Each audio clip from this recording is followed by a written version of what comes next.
One of the main reasons why the US and Russia have been able to forge a better relationship is really that their definition of what a productive relationship would look like is very different. After the collapse of the Soviet Union, the United States believed that Russia would move away from a communist system to something that resembled more like a Western system. At least it would become more open politically. It would introduce some form of market capitalism, and that's what the Russian people wanted. And that Russia would be willing to become part of a Western-led, if you like, system. What we've seen happen, and it's become much more coherent since Putin became president, is that Russia really would like the United States and other countries to treat it as if it were the Soviet Union, even though it isn't the Soviet Union anymore. And that means primarily recognizing its right to have a sphere of influence in the post-Soviet space. So I think there are many other reasons why our definitions of a productive relationship are different, but I think that's the one at the core would be for the Russians accepting the legitimacy of their right to have a veto power on what their neighbors do.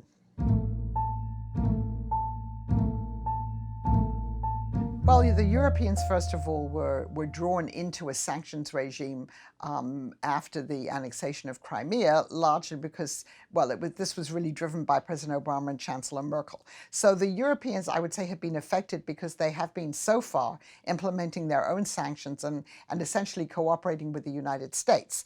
That's the European Union as a whole. So Germany has been pretty tough on all of this because I think Chancellor Merkel saw with Russian actions in Ukraine, her dream of a peaceful Europe, in harmony, whatever, shattered by this kind of aggression on Europe's doorstep. At the moment, everything still holds together, but it's quite possible that that could break down, particularly if the United States and the European Union get into a trade war with each other.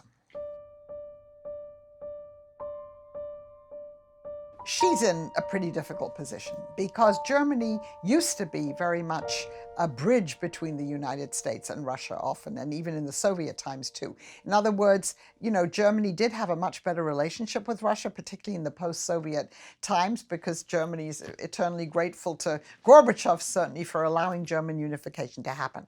So really, until 2014, the Germans, they didn't have sanctions on Russia, and they were always reaching out to Russia via the EU Partnership for Modernization, trying to integrate Russia more into the European system.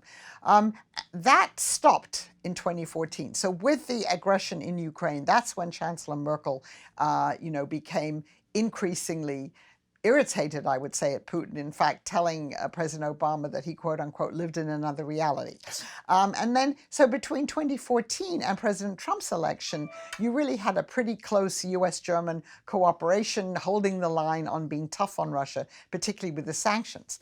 When President Trump came into office, I think Chancellor Merkel was concerned about whether the U.S. would suddenly, as President candidate Trump had suggested, make a deal with Russia, improve ties with Russia, and maybe part of the deal was lifting U.S. sanctions unilaterally, which I think he would have wanted to do.